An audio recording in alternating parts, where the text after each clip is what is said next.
Hey there, Hoop fans. Welcome to the Hoop Express. I'm your host, Chad, and welcome back. We had a great night in basketball tonight, 14 games on the schedule, 2 of which are still in progress out in California, and let's get right to it. We'll start off by listing off a few games. Brooklyn takes care of business in Charlotte, 99-78. Cleveland coming from behind in the final minutes. Kyrie Irving going on a tear to beat Utah, erasing an 8-point deficit with just minutes to go in that game, 104-101. In Indiana, Boston takes care of business by 2 in a thriller, 83-81. Atlanta takes care of business in Philadelphia, 107-96. Melo didn't seem to be too hurt tonight as New York rolled past Detroit, 87-77, and Memphis takes care of business against the Blazers at home, 91-85. In Minnesota, it was a thriller against 2 bad teams as Minnesota defeats Washington, 87-82. And in San Antonio, the ESPN game tonight, the Chicago Bulls fall to the San Antonio Spurs, 101-83. Now let's get you out to one of the games of the night. There were 2 featured tonight. Miami erasing a 20-point deficit. LeBron James coming up clutch in the final minutes as he gets a layup with 3.2 seconds to go, and Orlando is out of timeouts to take that game, 94-93. LeBron, his worst shooting stretch over the 16-game winning streak, going 7 for 14. However, he took care of business at the line, going 11 of 12. And LeBron really willed his team to that win. The Miami Heat have now extended their winning streak to 16 games, and it doesn't look like much is stopping them at this point. They are hot, and Miami is probably the favorite to win the NBA Finals this year, as well as San Antonio taking care of the Bulls in what everyone really thought was going to be a much better game than that. The Bulls struggling without Rose. Now, let's get you to the game of the night. And out in Los Angeles, Laker fans were pretty frustrated in this one. The Lakers trailed by 25 points in the second quarter and 21 points in the third, trailed by 18 points heading into the fourth quarter. And every time the Lakers started to make a little bit of a push, the Hornets really kept fighting back and did a great job on offense. Their defense wasn't really there. Now, the Lakers did cut it to 12, and then the Hornets hit a big shot, making it a 14-point lead with 5:47 left in that game. And that would prove to be the last basket of the game for the New Orleans Hornets, soon to be Pelicans, as the Lakers ended the game on a 20-0 furious run in one of the more impressive Laker wins in recent seasons. Probably the best win they've had since, well, I hate to say it, Laker fans, but the Ori comeback against the Sacramento Kings, Game 4 in the 2002 NBA Western Conference Finals against the Sacramento Kings. We've had other great comebacks too, but on the road, down 25 points at one point and really, really willing the team together. It all started in the fourth quarter when Metta World Peace hit consecutive threes, and then Jody Meeks really took it from there. He hit 4 3-pointers in that fourth quarter, but the defense was the story of this game.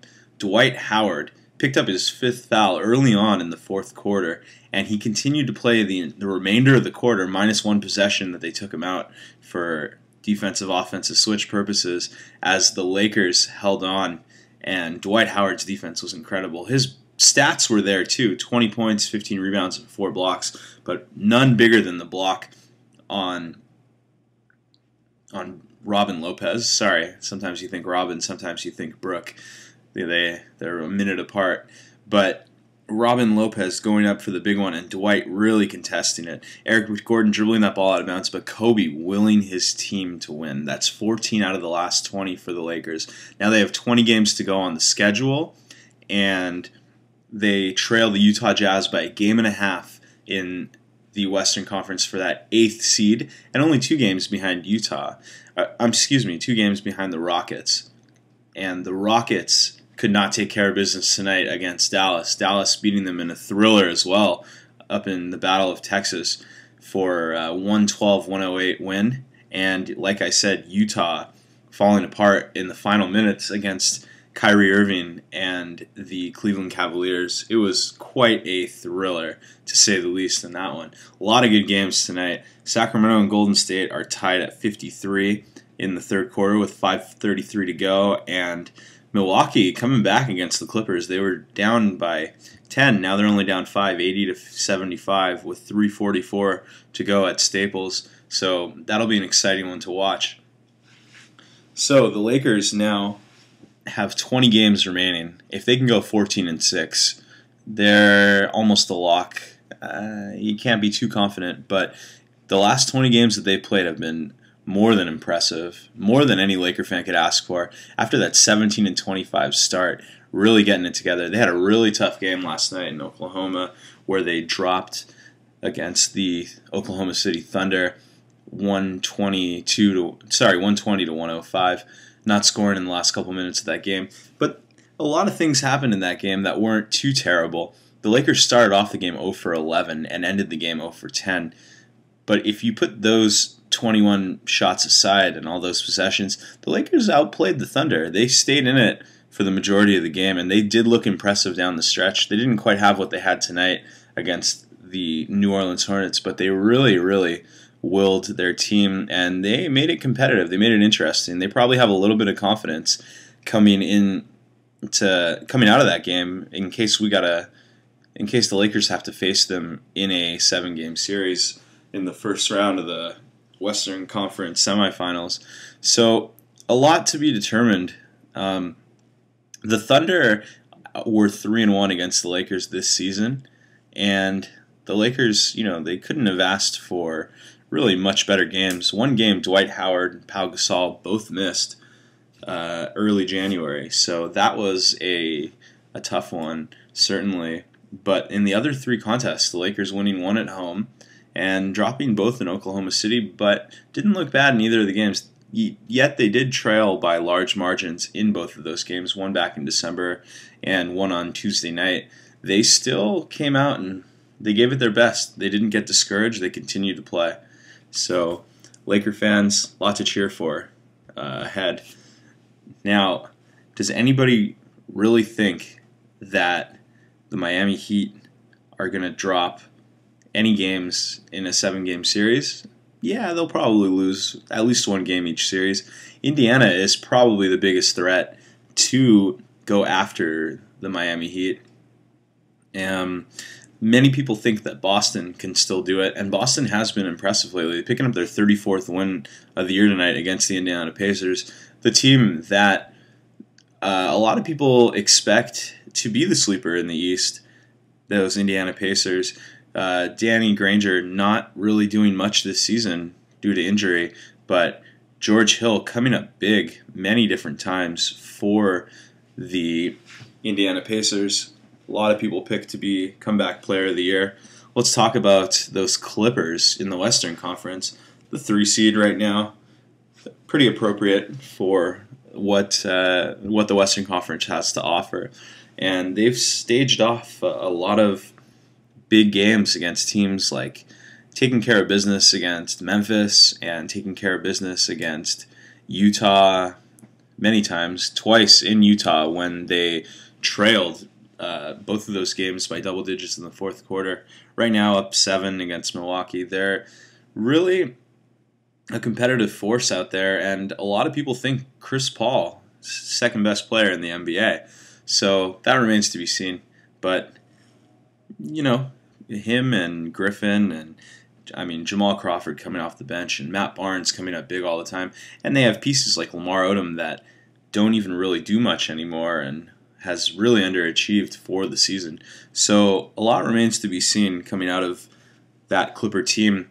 Their coaching staff is not the best one, and it's very not under-criticized, to say the least. Vinny Del Negro, not really the coach that everyone wants to build a team under that system, but they're getting it done. When you think about it, really, this season, the great coaches, Greg Popovich, Doc Rivers, some might put I don't know, Adelman, who's not really in contention this year.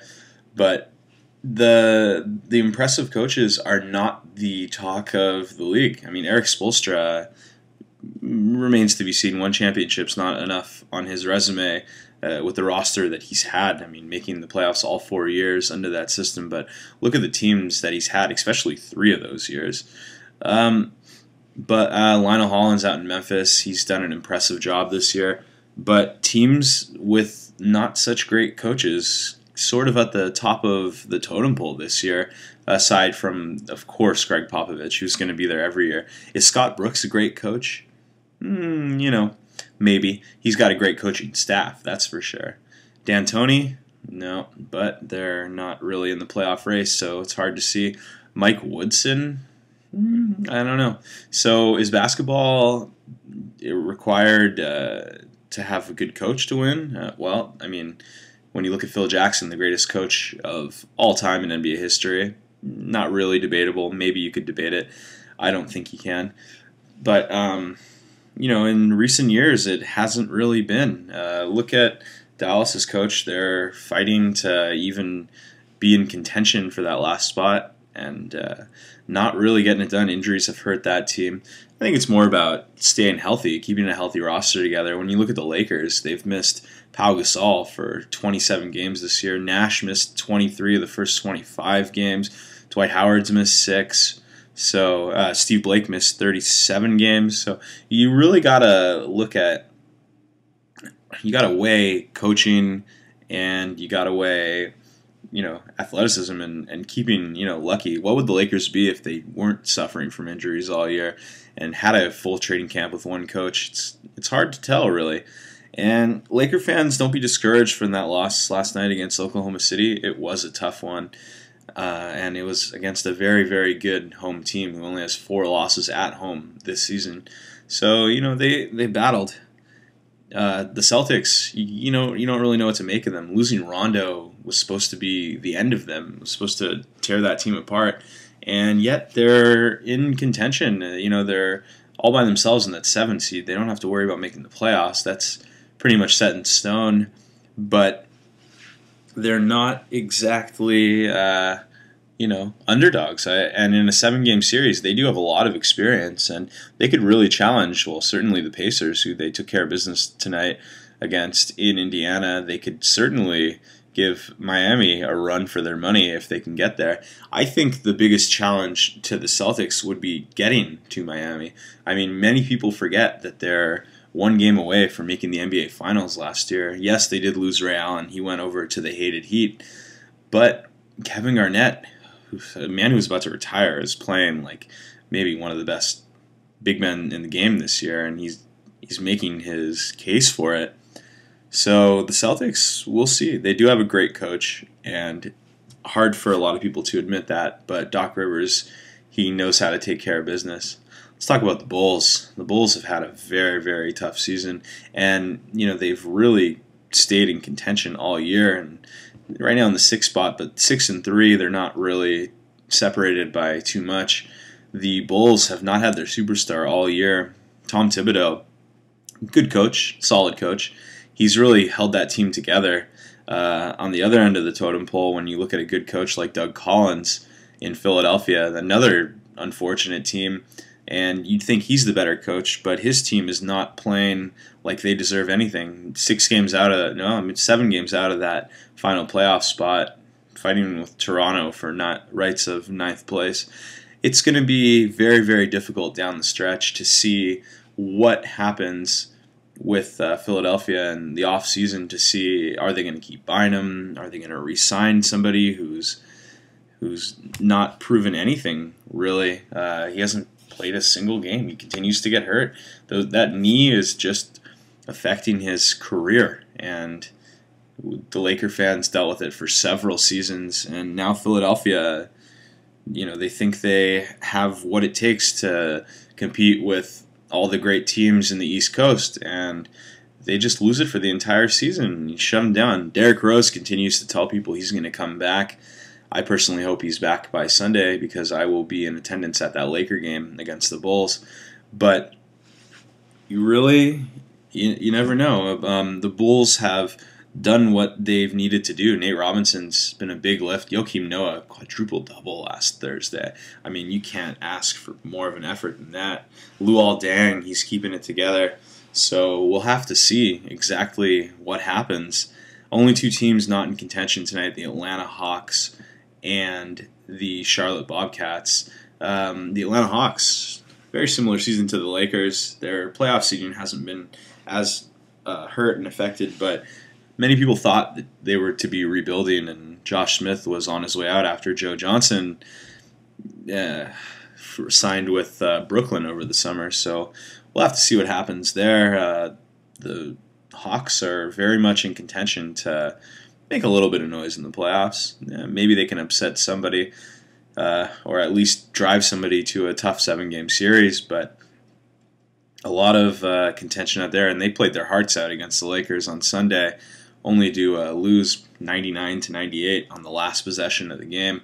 So, and you take Josh Smith making one of his 6 free throws that he missed, and it's a whole different ball game. And that almost gimme at the end of the game where he caught it with no position, and Earl Clark and Metta World Peace really contended him well to make sure the Hawks didn't come up victorious in that game. So a lot to be seen against against these Eastern Conference teams. It's really, if you take the Heat out of the contention, then it's really up in the air, and that's not the case because the Heat are in contention, and there's really no slowing them down this year. And tough to say. Many people, the Heat really took a 180 the last 2 years. I mean, they were the villains. They were the hated guys. And now everyone is on LeBron's high horse and is happy for Dwayne Wade and Bosh and Ray Allen and Shane Battier. And there's just not many things left to be proved for the Miami Heat. Can they chase that 33-game win streak that the Lakers in 72 had? Well, right now they're halfway there. I don't think they'll get it done. It's going to be very tough down the stretch, and they're probably going to start resting players once they clinch, which could come, in the next couple weeks. So we'll see what happens there. Houston clinging to that 7th spot, half a game up on Utah and 2 games up on the Lakers in that 9th spot. They've had quite an exciting season. They're lucky to be where they are ever since the acquisition of James Harden in the offseason that nobody saw coming. Halloween treat over in Texas. And Omer Asik, everyone thought entering the season he was going to be overpaid. 3-year, $26 million. He's playing to his worth. I would probably, if I were Asik, I would have hoped to have only signed a 1-year extension, and next season people would be throwing money at that guy. So really, really remains to be seen what's going to happen with the Rockets. They fall tonight to Houston. They've had a couple of heartbreaking losses lately, but the thing about Houston, I've been watching them play a lot lately as a Laker fan, hoping that they'd lose, and they have lost a couple of those games. They're in every game. They keep it close. They keep it in contention. They never fall behind by too many, and when they're on, they're really on. So it's going to be interesting down the stretch to see how they finish their last 20 games of the year. I don't see them making any noise in the playoffs, but they could play spoiler to teams like my Lakers and maybe the Jazz and even Dallas. We'll see really what happens down the stretch. I think that my 8 to make the playoffs in the Western Conference, I'll go in order because that's always the fun thing to do. Maybe we'll start off on the East Coast. So it looks like Miami pretty much had it locked up before the season started at that number 1 seed, really taking care of business. Number 2, I'm still going to put Indiana in there because their season has just been incredible, and they couldn't ask for a better campaign out of their young guys and great coach out there. Now the 3 seed is where it gets a little tricky. You have to go with the Knicks. You kind of have to be crazy not to take the Knicks in that spot. Definitely after the Knicks, it gets very, very difficult. Many people would have put Brooklyn in the 3 before the season started, maybe even the 2. Right now, I'll put them in the 4, and that's being a little courteous to them because there are a lot of good teams in the Eastern Conference, but they're really playing well. They've only lost one game to a team under 500 on the entire season at home, so they're really, really taking care of business. 5th seed, I'm going to go with the Atlanta Hawks, but it's a close one next to them and the Chicago Bulls. And the Bulls, of course, I'd put in 6th. 7th, I put Milwaukee, who's been climbing. They really have been climbing. Down by 7 right now against the Clippers, 93-86 with a minute and 7 seconds to go. And in that 8th seed, I'm going to put the Boston Celtics. But that doesn't really say much because the Celtics are not a team that's built to win every single night. But in a 7-game series, I take the Boston Celtics over pretty much every one of those teams I just listed, minus, of course, the Miami Heat and maybe the Indiana Pacers. So it'll be interesting to see. I think the best thing to happen for the Celtics would be to get up to that 7, maybe even that 6. 7 is more realistic, more of a goal for them to shoot for, because anything to avoid the Heat in the first round. You want to play the Heat in the conference finals. You want a rematch of last season. I think everyone in the Eastern Conference wants it. We'll have to see how it plays out. Now I'm going to go over to the West Coast, and I'm not going to go seeding. I'm going to go who I think the best teams are in the West. And you start off with the San Antonio Spurs. Now, they're a regular season team. They're at the top every year. Popovich, one of my best friend, CJ Bowie, says the Spurs are like the government. They're always going to be there. And he's absolutely right. They are the government.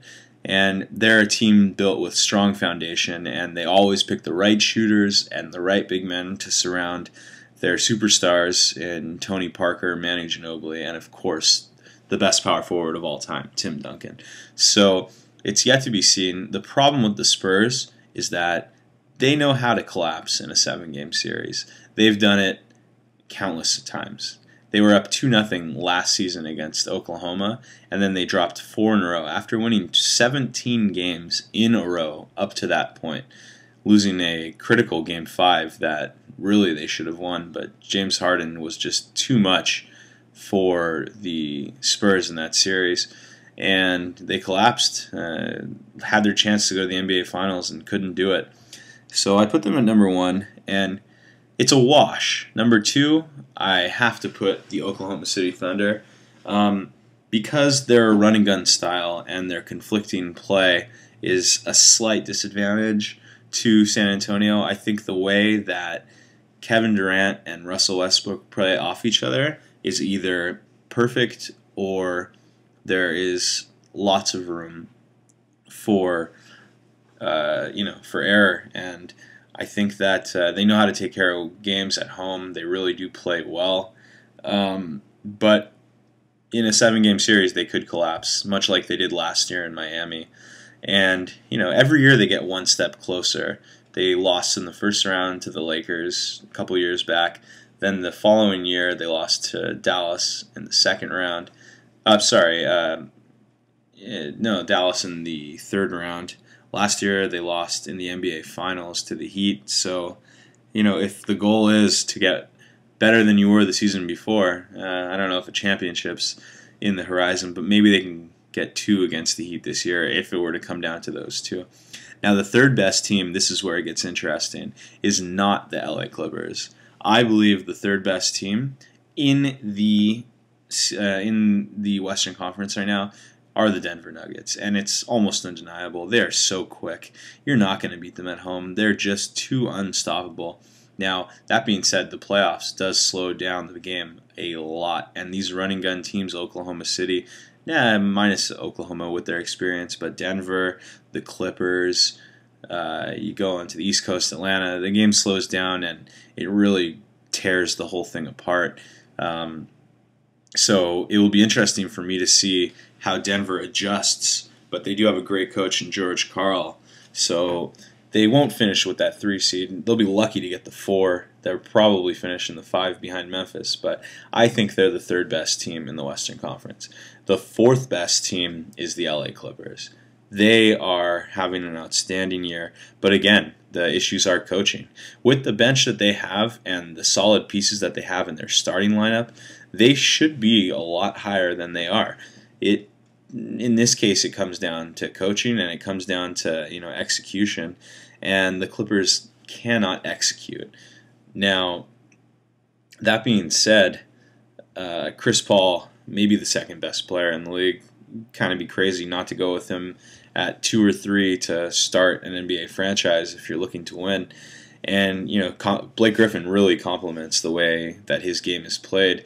They're called Lob City for a reason. They get a lot of lobs in between those two players. DeAndre Jordan he's a beast, but can't shoot free throws. Free throws may be the Achilles heel of the Clippers. They have Eric Bledsoe coming off the bench for Chris Paul. That won't last forever. That will, at one point, Bledsoe's going to get signed by a team for a big amount of money. So we'll see where that goes. But Jamal Crawford coming off the bench, just unbelievable this season. And they have players, Grant Hill and Chauncey Billups, who have battled injuries all season and have not even been a monumental part of that formation, and they're still able to get the job done night in and night out, and they're really in every basketball game. The problem for the Clippers is when they lose, they don't handle the way that they lose properly. So we'll have to see what happens there. Caron Butler, as many of you remember in the game against Toronto, maybe 2 months back, that play at the end of the game where Toronto clearly finished the Clippers. I think they were up 26 points, and Caron Butler went to go shake hands with Calderon and stole the ball, and went in for a layup with virtually no time left on the clock. They don't know how to handle their losses. That is something that if they fall behind in a series, they may not know how to come back from that. They had a great victory in the series against Memphis last season, who the series went down 7 games, and the Clippers won 2 of those games in Memphis. So that was a very big confidence booster for the Clippers. Now, it was a shortened season, and the Spurs were far superior last year than they are this year against the Clippers, and they took care of business in that series. So we'll have to see what happens. And we'll have to see who they face in the first round. The 5th best team in the Western Conference, and it's close. 2 through 5 are pretty close. I have to go with the Memphis Grizzlies. I'm a little confused on what their management was thinking. I know Jerry Buss isn't making decisions there anymore. Sorry, the late and great Jerry Buss. Did not mean to mention him. Rest in peace. I mean, Jerry West is not making decisions there anymore. He hasn't in several years, but they got rid of their superstar Rudy Gay when they could have just held on to him for the rest of the season.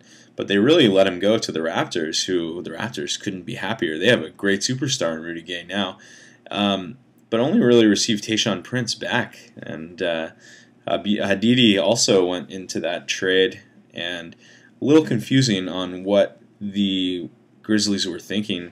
Maybe saving up cap space to see about next season and contending with the pieces that they have. That being said, their pieces are pretty phenomenal. Marc Gasol, Zach Randolph leading the way for that team. They go big. Mike Conley, one of the most underrated point guards in the league. He's having an incredible campaign, and he's a forgotten player because he plays out in Memphis. But look for him to make a lot of noise this year in the playoffs. Memphis is going to be a tough out for anybody, and it's going to be really interesting to see how they are going to adjust in the playoffs and how they're going to be built. Lionel Hollins, great coach. I've said it maybe 3 or 4 times already in this edition of the Hoop Express, but incredible guy, incredible coach. So that remains to be seen. In the 6th seed, this is where it comes down to the interesting part. You gotta discount the terrible start to the year that they had, because in the last 20 games, they're playing some of the best basketball out there. They have had some monumental collapses. That game against Phoenix a couple weeks back, but the Los Angeles Lakers have just been getting their game together at the right time. Things are starting to click. They've narrowed down to that 8-man rotation. When Pau comes back, it might be a little tricky. Switching to 9 may take a lot of minutes away from somebody else. We'll have to see who that player might be, but if it works, then a lot of good things will happen for this team if they get in. They are the 6th best team in the Western Conference, and it's not a stretch to say that, because if they started off the season playing the way that they're playing right now, we might be talking a whole different story against the Lakers. That being said, the Lakers have not taken care of games against playoff teams this year. In particular, those top 4 seeds. Only 1 win against all of 4 of those teams this year. So a lot needs to be proven for the Lakers. Can they win on the road? Well, they took care of business tonight. Can they win on the road against a good team? Golden State is the only one that they did.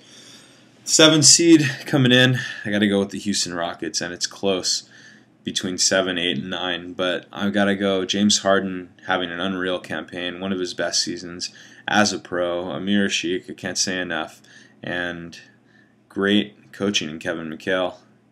Interesting move, but his first year has been a good one.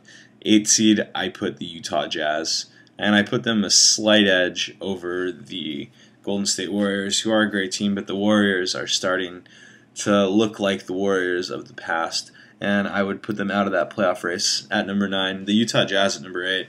Al Jefferson, with those very, very soft hands, gets it done night in and night out. Paul Millsap, great player. Mo Williams coming off of injury. He's doing a lot better than he was before. And, it's a lot of tricky things to be seen, but the Jazz, they could push. They can get in there, so we'll see what happens. I can't see them making any noise in the playoffs, but they could ruin somebody's season by getting into that playoff spot, and I think that they will sneak in there at number 8. All right, so we got the best teams in the NBA, 16 teams that I expect to make the dance, and I truly believe that that is the roster order. Anyway, that's all the time we have for today on the Hoop Express, but stay tuned for many great episodes coming up, some great editing that we'll be learning, and basketball fans, you're in for an exciting couple of months leading down to the playoffs and the NBA Finals, but the next month and change, maybe month and a half, going to be very exciting, these last 20 games down the stretch leading into the playoffs. Take care, Hoop fans. Have a good night.